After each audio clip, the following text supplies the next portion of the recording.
Good evening, everyone. A very warm welcome to all for Embassy REIT's fourth quarter and full year FY2024 earnings conference call. Currently, all participants are in a listen-only mode. Our speakers will address your questions during the question and answer session at the end. As a reminder, this conference call is being recorded. I would now like to introduce your host for today's conference, Ms. Sakshi Garg, Head of Investor Relations for Embassy REIT. Ma'am, you may begin. Thank you. Welcome to the fourth quarter and full year FY 2024 earnings call for Embassy REIT. Embassy REIT released its financial results for the quarter and full year ended March 31st, 2024, a short while back. As is our standard practice, we have placed our financial statements, earnings presentation discussing our performance, and a supplemental financial and operating data book in the investor section of our website at www.embassyofficeparks.com. As always, we would like to inform you that management may make certain comments on this call that one could deem forward-looking statements. Please be advised that the REIT's actual results may differ from these statements. Embassy REIT does not guarantee these statements or results and is not obliged to update them at any time. Specifically, any financial guidance and pro forma information that we provide on this call are management estimates based on certain assumptions and have not been subjected to any audit review or examination procedures and do not reflect the impact of any proposed acquisitions or fundraisers. You're cautioned not to place undue reliance on such information, and there can be no assurance that we'll be able to achieve the same. Joining me today are Arvind Maya, our CEO, Abhishek Agarwal, our CFO, and Ritik Bhattacharjee, our CIO. We'll start off with brief remarks on our business and financial performance and then open the floor to questions. Over to you, Arvind.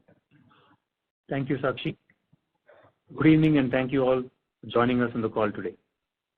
We recently celebrated our 50th anniversary as a listed REIT, and I reflect back with pride as to what we have achieved in these years, notwithstanding a global pandemic that threatened the future of offices. Over these last 5 years, we grew our completed office portfolio by 47% to 36.5 million square feet, added 619 keys to our total business ecosystem, increased our in-place rents by 38% from rupees 63 to 87 rupees per square feet, expanded our occupier base from 165 to 255 leading companies, and our investor base from 4,000 to over 91,000 today.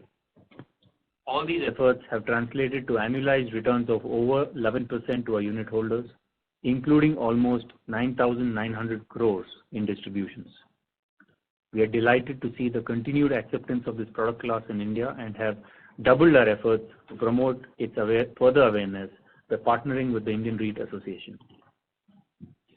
Coming to our annual results, FY24 was an outstanding year. With 8.1 million square feet of total leasing, 2.2 million square feet of new office deliveries, and 7,200 crores of debt refinancing at leading rates, we surpassed our leasing guidance for the year and met our financial guidance. Abhishek will shortly take us through our next year's guidance numbers, but I'm pleased to announce that FY25 is going to be a year of growth, with expected year-over-year growth of 10% for NOI and 7% for DPU at the midpoint of our guidance range. On the macro front, global capability centers continue to lead the office space take-up in India. As per recent reports, 85 such centers were set up newly or expanded further in calendar year 23, taking up around 25 million square feet space and contributing to around 40% of the total office absorption in India. Not surprisingly, around 30% of these centers were set up in Bangalore, as the city continued to lead the charts in terms of office take-up globally. Even in this last quarter, Bangalore reported robust numbers with absorption outpacing supply and market rents recording a 3 to 5% year-over-year growth. With this backdrop, let me give you an annual wrap-up of our leasing performance. We leased our highest ever annual total of 8.1 million square feet in FY24 and exceeded our original 6 million square feet leasing guidance by 35%. This 8.1 million square feet was signed across 99 deals and included 4.4 million square feet of new leases, 1.3 million square feet of renewals, and 2.4 million square feet of pre-commits. GCCs contributed to over 65% of this total leasing, with the demand primarily driven by technology, BFSI, retail, and healthcare sectors. With 8 new GCC entrants this year, We now have 86 GCCs in our occupier roster of 255 corporates. Another highlight this year was the return of large deals. We signed 5 deals over 300,000 square feet during the year, highlighting the confidence many of these companies have regained regarding their India footprint. We also noted 3.3 million square feet of tenant exits during the year, primarily from IT services occupiers. Of this, we have already leased around 64% of the area vacated at 19% spreads and have a promising pipeline for the remainder. With this churn in the portfolio, while our occupancy levels dropped marginally during the year, our in-place rents went up by around 10%. We also met our occupancy guidance of 85% on the portfolio level and 87% on a same-store basis at year-end. Especially Bangalore and Mumbai, our 2 core cities which contribute to around 86% of REIT's value, continue to see an uptick in the occupancy levels with multiple demand tailwinds. Our Bangalore portfolio is now at 91% occupancy and Mumbai at 99% levels, with 2 properties in Mumbai 100% occupied. Our Pune and Noida markets continue to be soft, with around 70% occupancy levels, and will take some more time to increase. On the SEZ front, we had applied for denotification of 1.1 million square feet under the old regulations across 2 buildings in Bangalore and Pune. We have already received the state NOC for the 0.8 million square feet building in Bangalore and are in the process of receiving the same for the 0.3 million square feet building in Pune. We expect to complete the denotification process for these 2 buildings by next quarter. We had also applied for demarcation of 1.1 million square feet area across our Bangalore, Pune and Noida properties in January. We are in the process of computing the final duties payable as per the recent clarifications received from the Ministry of Commerce. We expect to complete the demarcation process for these spaces in the next 2 to 3 months. Moving to our development portfolio, we have received the occupancy certificate for the 0.7 million square feet Tower 1 and Embassy Oxygen in Noida. This new tower is around 30% leased and has also been successfully converted to non-processing area as per the SEZ demarcation process. Our current development pipeline now totals 6.1 million square feet, all of which is in Bangalore. Of this, 4.7 million square feet is scheduled for delivery over the next 2 years and is already over 70% pre-leased, along with expansion options for another 10%. This organic growth is a key lever of our NOI and DPU expansion over the next few years. Lastly, on our hotels, our hotel portfolio continued to perform strongly with 64% occupancy in Q4, signifying a remarkable 900 basis points Q-on-Q uptick. With a 14% year-over-year ADR growth in FY24, our hotels delivered an annual EBITDA of 184 crores, much ahead of our guidance. Finally, we have recently announced the proposed acquisition of Embassy Splendid Tech Zone in Chennai and a proposed unit capital raise through an institutional placement, subject to unit holder approval and other conditions. We will keep you updated as we progress on that. With this, let me now hand over to Abhishek for our financial updates. Thank you, Arvind, and good evening, everyone. Let me begin with the financial highlights for FY24 and then provide some color on FY25. We met our FY24 guidance for NOI and DPU. Our revenue from operations stood at Rs 3685 crores and NOI at Rs 2982 crores, both up 8% year-on-year. This was mainly driven by new lease-up at high releasing spreads, contracted rent escalations, and a ramp-up in our hotel business, which was primarily offset by the impact of exits in our office portfolio. Our commercial office margins of 84% and hotel margins of over 45% continue to lead the industry. We have declared Q4 distributions of Rs 495 crores or Rs 5.22 per unit, representing a 100% payout ratio. With this, our total distributions for the year amounted to Rs 21.33 per unit, down 2% year-on-year. This was primarily led by an increase in our interest costs and other working capital changes, mainly relating to security deposit refunds on tenant exits. Moving to updates on our balance sheet. We are focused on active debt management and optimization of our interest costs.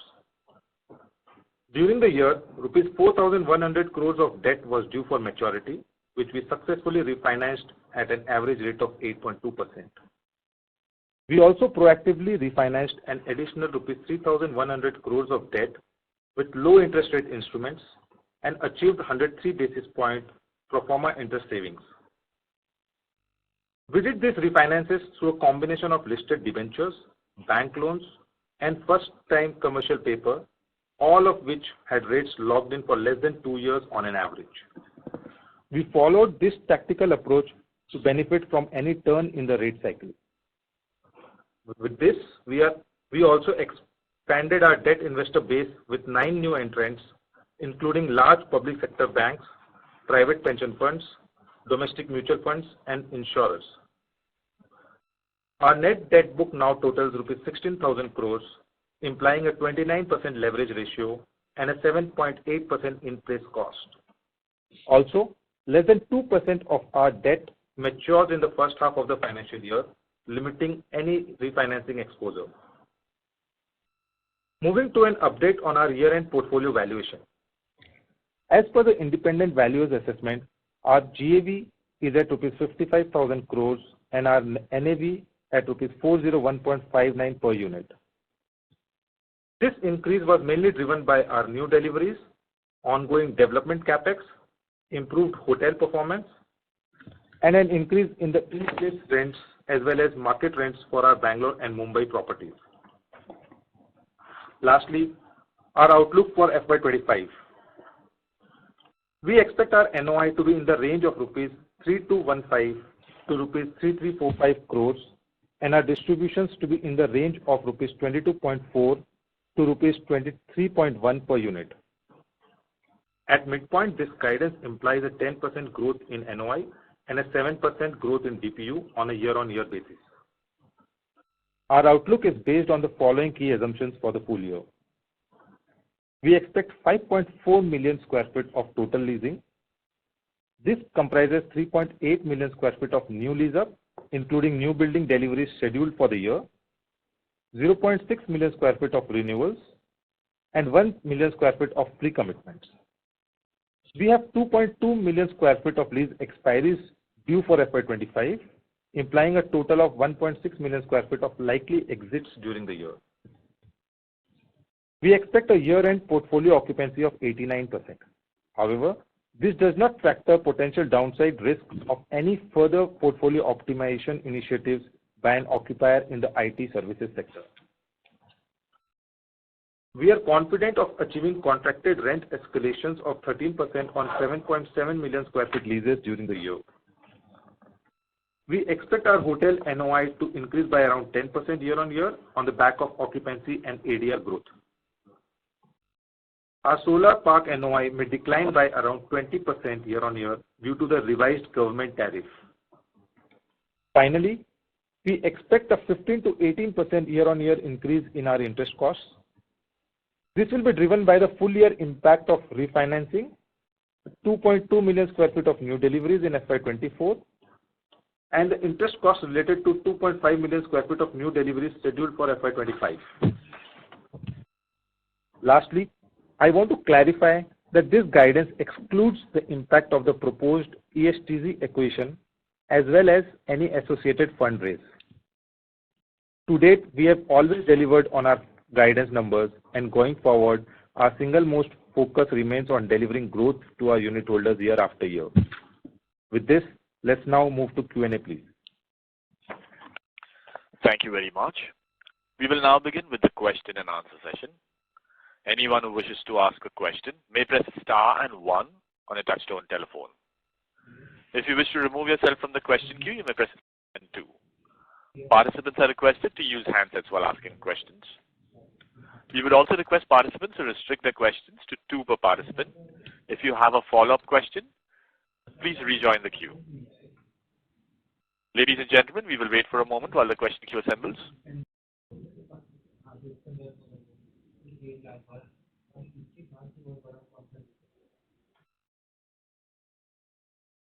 The first question is from the line of Puneet Gulati from HSBC. Please go ahead. Yeah, thank you so much, and congratulations on good outlook. My first question is on the demarcation part.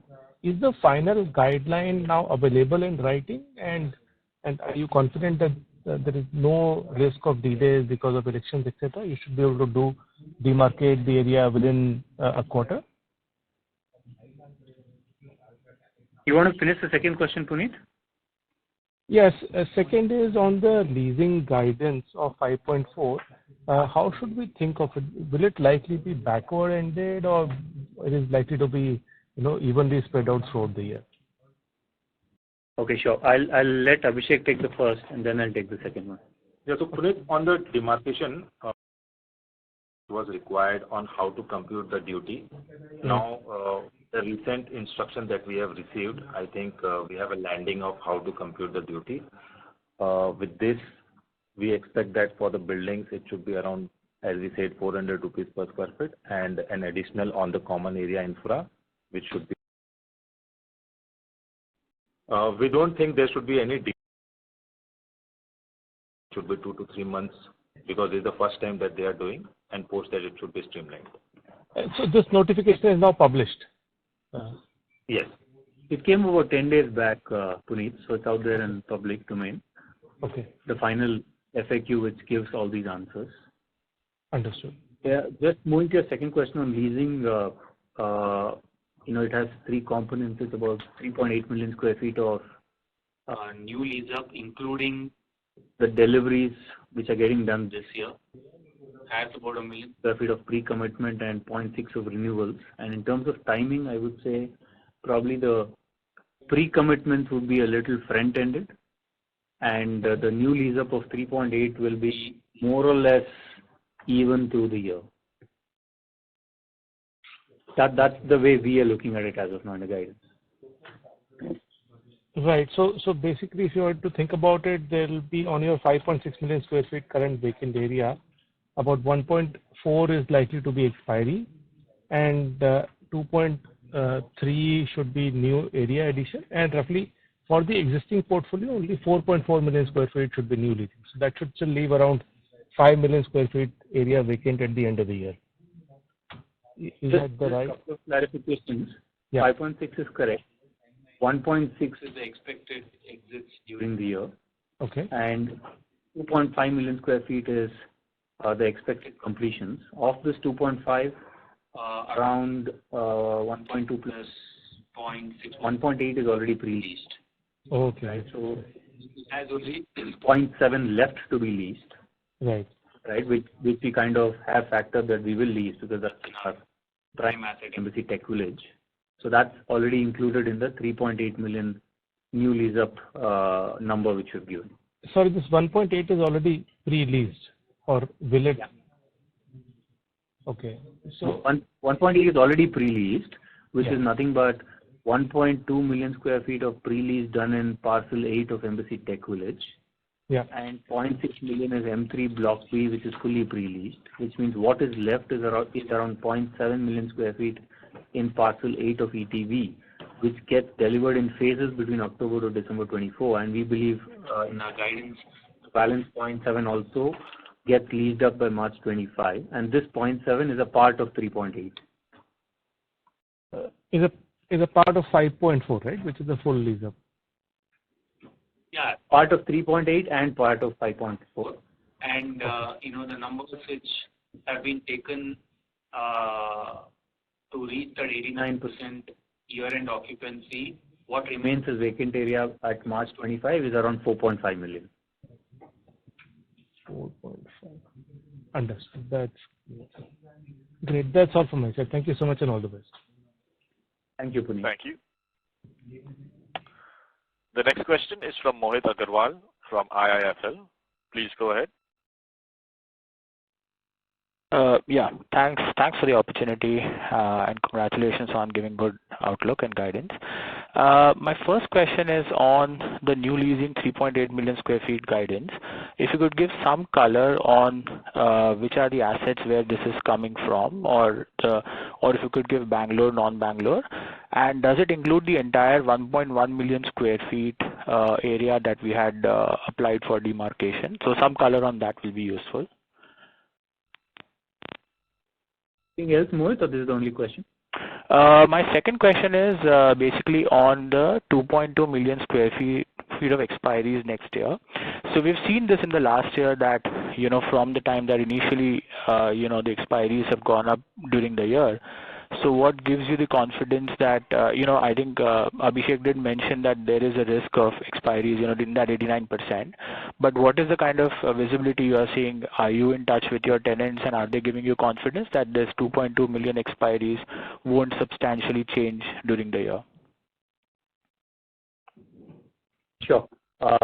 First is on this 3.8 million square feet. I mean, when you look at it, if I can go city by city, Mumbai, there's nothing left for us to lease because it's 99% occupied.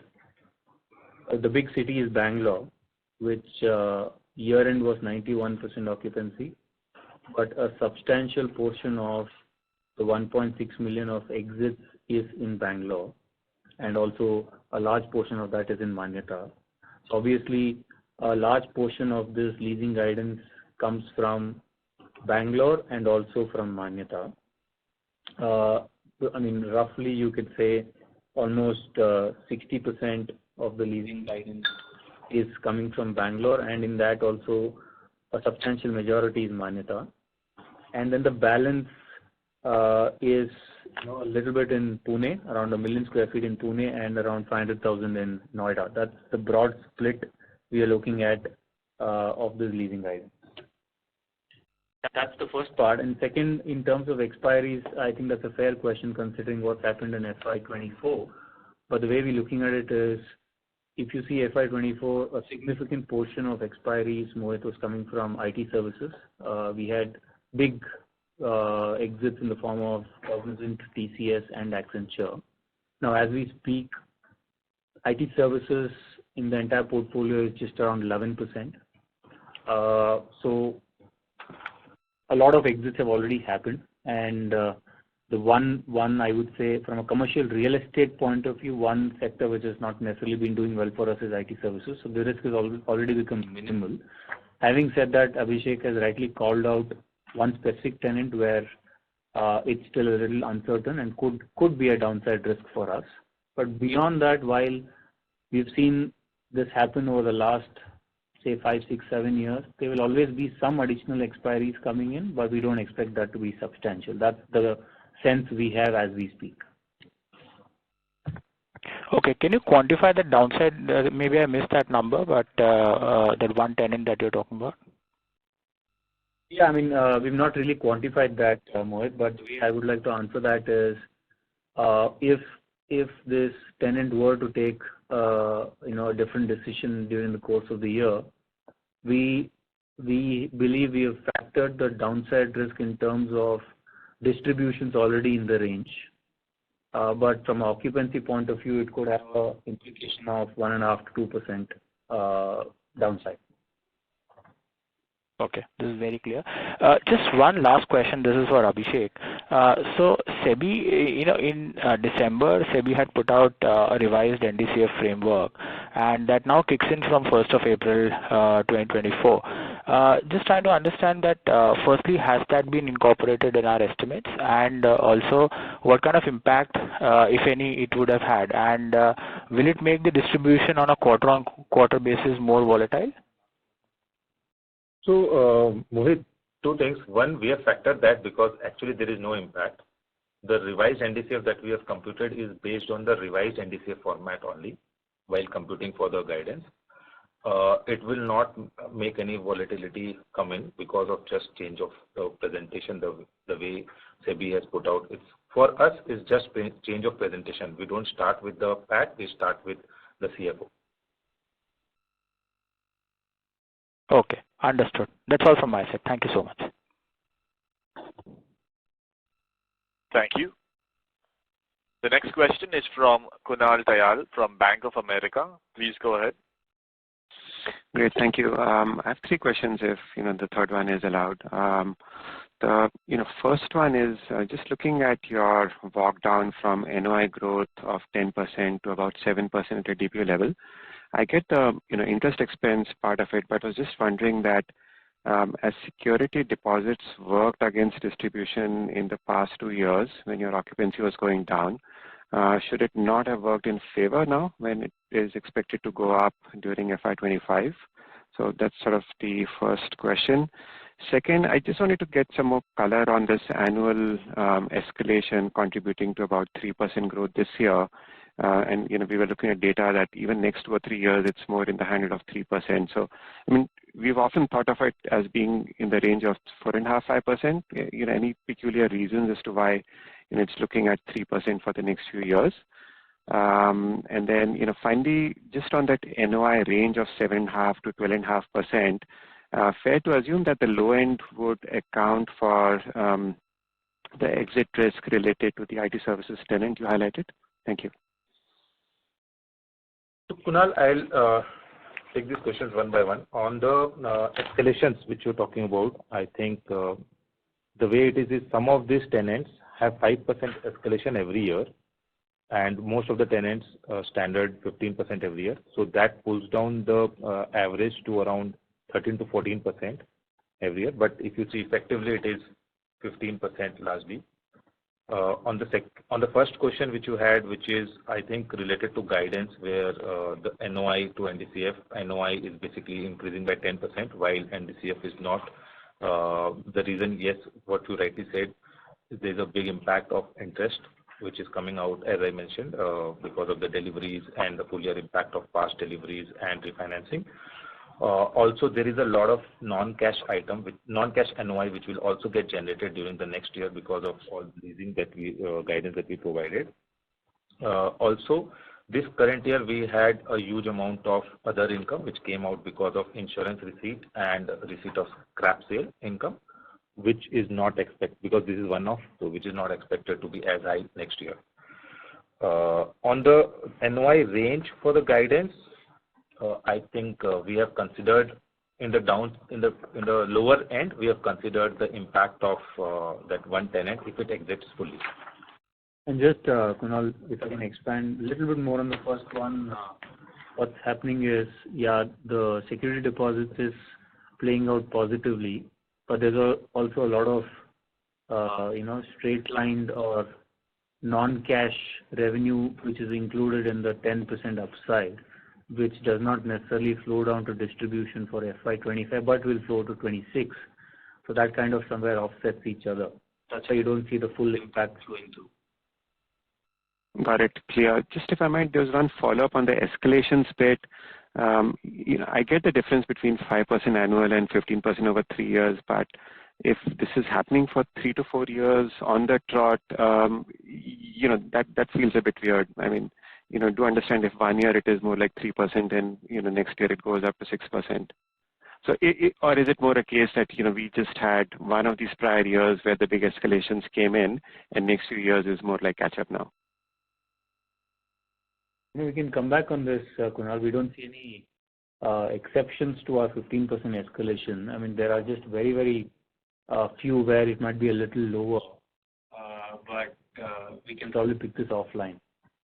Okay, sure. That would be helpful. Thank you. Thank you. The next question is from Praveen Chaudhary from Morgan Stanley. Please go ahead.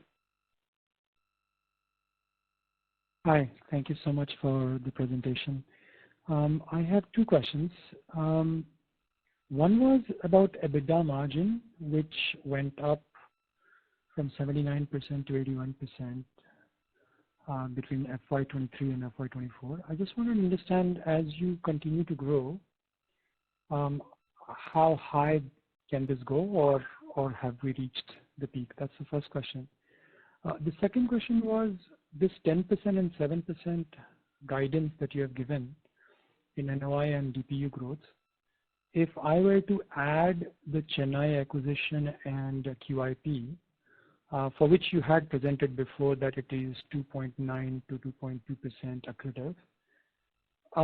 Would it change the number from 10 and 7 to, let's say, 13 and 10, or not really? Thank you. Praveen, I'll take the second one first. We are constrained from answering that, considering all the things which you're working on. So probably I'll just skip that question, and I'll direct Abhishek to answer the first one on the EBITDA margin. Abhishek, over to you. Yeah. So Praveen, what has actually happened is last year we had certain expenses which we had done during the last quarter for the hotel. That's the reason why EBITDA margin was 79% last year and 81% this year. I think the sustainable which we expect is between 80 to 81% only. Understood. Understood. If I may add one more question. You were explaining this question between 10% and 7% difference. For FY24 Q4, just for Q4 specifically, would you be able to give us a little bit more, the difference between 13% NOI growth and 7% decline in DPU growth? What portion of that decline was because of interest expense, which we understand, and what were some of the other things that you mentioned, insurance, etc.? Yeah. So Praveen, there are a couple of reasons where due to which this declined. One is obviously the interest. Second was the other income, which is scrap income and insurance income, which was again lower by 10-12 crores. And the third component was the working capital change, which was significantly lower this year, so this quarter also, because of the security deposit payment.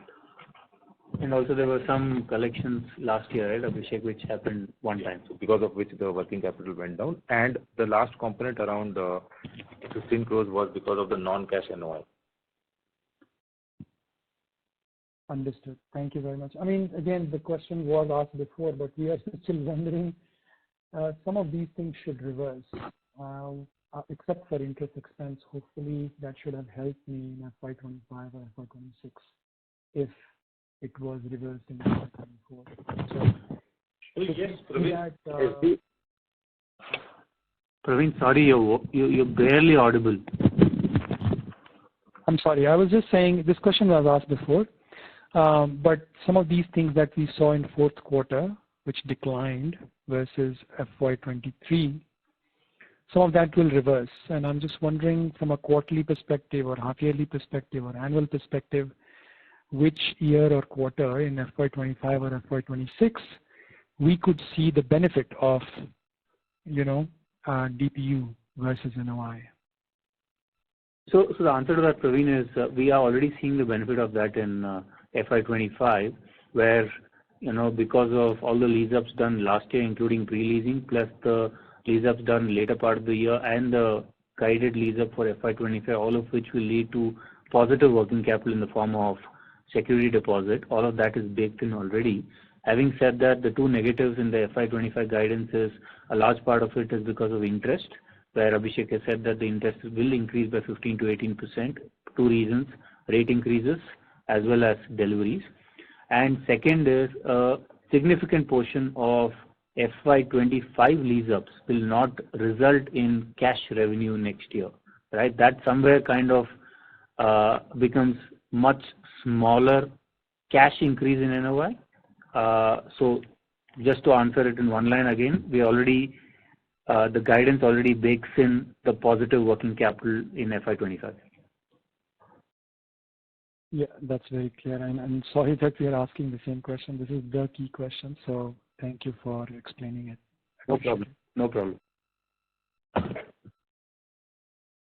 Thank you. The next question is from Pritesh Seth from Motilal Oswal. Please go ahead. Yeah, thanks for the opportunity. Just, clarification on the new leasing part, 3.8 million square feet.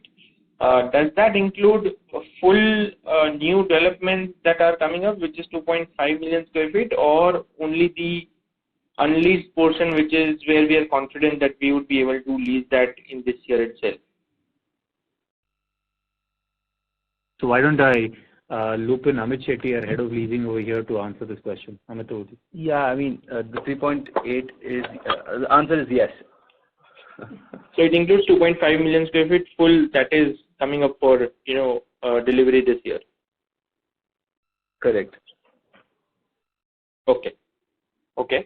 And second, again, on the, NOI to NDCF flow, how much working capital change, whatever positive, negative, you would have assumed in that number, if you can quantify that for me. We'll skip quantifying that exact number, Pritesh. Okay. And on the interest part, that 18% kind of increase that has been assumed, you have mentioned about two components. One is interest rate increase. Does that also include the refinancing that we'll do in the second half, starting of the second half this year of 2,000 odd crore refinance that is due? Yes, Pritesh, we have included that also. So it includes the full year impact of refinancing, which we did last year. Yeah. The impact of refinancing, which we will do in the next year. The full year impact of deliveries, which we had done during the last year, and the impact of deliveries, which we will do in FY25. So all four impacts considered.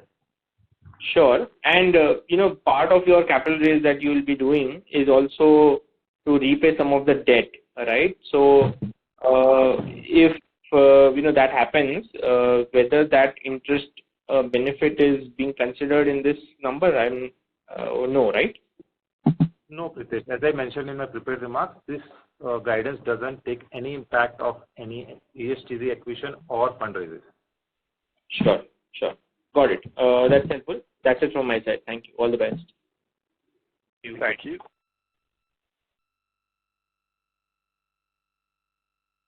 The next question is from the line of Piyush Mittal from Kotak Alternate Asset Managers Limited. Please go ahead. Yeah. Hi. Congratulations on the results. I have two questions. The first one on the acquisition that we're doing. For the development piece, I understand we're expecting a 10% yield on the asset, the under construction piece. Similarly, when we had done the acquisition of Embassy Business Hub last year, we had done the acquisition at 12% yield on cost for the under construction piece. So first question is around, just wanted to understand why are we valuing them at different yields? That's number one. And number two is, from an equity fundraise standpoint, how do we evaluate between various avenues that we may have, say, a rights issue or a QIP? How do we choose between what we want to go ahead with? Yeah, it's Ritik. Let me take the second one first. The only actual real avenue available for us right now from an equity perspective is a QIP. You could think about also maybe potentially doing a pref, but really I think at this point in time, given where our stock is, given the re-rating in the stock price and the fact that we have a public float, we thought it was just in our interest to go out there and continue to expand the free float to a level which allows sort of new other sort of pedigree blue chip investors to also take advantage alongside our existing holders. So, the capital markets, like I've always said, continue to evolve for us. I don't think sort of a rights issue at this point in time, has the same sort of cachet it does maybe in other jurisdictions. So that's not an avenue that we really were looking to explore. So I think the QIP route was probably the best one. Secondly, I think just on yields on cost between Chennai and Hub, I think eight are different markets. There's different, obviously, sort of construction costs as well as sort of the rents in there. So I think at this point in time, given that we are looking at Chennai, we have sort of 61% of sort of the asset by value, but we take on the whole construction cost. That rent sort of obviously comes, the yield on cost number sort of just tops out at roughly sort of 10% at this point. And just one additional point on that is Hub was you can say a little shorter construction time frame versus S&P is a little longer. So, the IDC also plays a part in the yield on cost.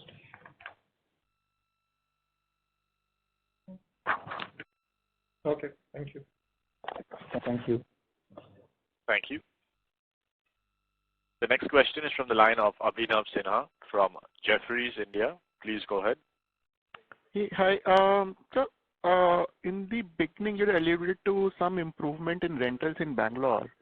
So can you slightly elucidate on that? I mean, are we expecting this trend to strengthen in FY25, or what are you seeing on ground there? This is Amit here. So the rentals in Bangalore is growing stronger, over the last 4 quarters, if I have to say. The rentals, especially in micro markets that we own and operate, are seeing upwards of about 5 to 8% year on year. Also, the relevant supply in Bangalore is also shrinking, given some of the larger deals that have been completed in the marketplace, and also the fact that some of the developers are moving towards resi, given the high resi demand in the city as well. So this kind of puts us in a very, very strong position on the rental side. And just similarly for Manyata and ETV, when you are doing these pre-commitments, particularly for Manyata, how far are we above the market? So typically we are getting about anywhere between 5 to 8% above market as a premium. Okay, so we are leasing slightly north of 100 rupees there, roughly today. Yeah. Okay. I think that's helpful. Secondly, quick question on the transaction which we are looking at. What are the timelines, if you can help us with that now, for both the acquisition as well as the follow-on? Well, we put out the EM notice on April 6th. We are doing the unit holder vote on Monday, which is April 29th. And then really, I think the fundraise is a factor of sort of market conditions and going out there and seeing what's optimal post that, both an appropriate period of between the unit holder vote and us actually executing this. So think about something, you've got sort of close to sort of a few weeks after the unit holder vote to do this. And the asset acquisition is simultaneous, or that will take some more time? No, we'd effectively look to close everything by pretty much in a couple of months from now. Okay, great. Thank you. Thank you. Thank you very much. Ladies and gentlemen, we'll take that as the last question. On behalf of Embassy REIT, that concludes this conference. Thank you for joining us, ladies and gentlemen. You may now disconnect your lines.